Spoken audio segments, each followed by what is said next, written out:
And I step back 20 years, as though the relationships with my parents that I set aside have suddenly resumed value to all parties, as though we each stepped through a door and found ourselves both on the other side of the mirror, looking at each other, and then not taking their hand, as neither of us is 5 anymore, but instead conversing, waiting for coalescence of words, for the ideas to find their ways out in clumps of letters, with tales of invisible grammar.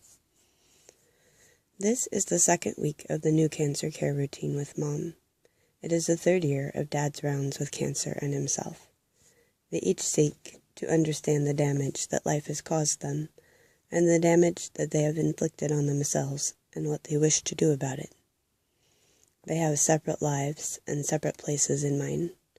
Sometimes this makes it easier, as there is no longer competition when they disagree, or the crackle of hurt feelings with little to no compromise as the result. Sometimes it makes it harder, as I do not share the conversations laterally between them, and cannot always remember in the moment if the information I am about to speak is headed to the correct person. Some of the things we say we have said to each other in some form or another my entire life. It is about choices.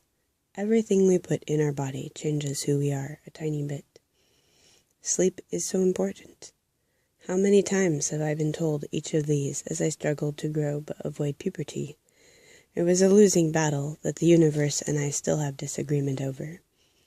It is tied to the horror I felt as a child when I heard that my job as the eldest daughter of Scandinavian ancestry was to care for my parents until they died. No, I remember thinking, why should they not take care of themselves? It felt very wrong, and I was sure I would never be able to let go of the resentment that bubbled inside of me over the injustice of being born just to serve. So here we are, my service what is still necessary, but the horror ebbed out by time and the uncurling of my cold dead fingers from my expectation of what it means to have my life as mine. The work of finding answers to survive my own body's attempts to support me in my zest for experience is what is needed, to lie like seeds in the back of my mind, waiting for the fertile soil of desired change in order to grow and unpack their layers of life. My own changes into happiness have showed me what can be done with the same concepts I grew up with, that have become these very seeds of information. Their layers the educations of what it means to consume molecules, and to bring the pleasures of the taste buds into the propinquity, though I keep wanting to use the word proclivity, of a happy and well-aged body.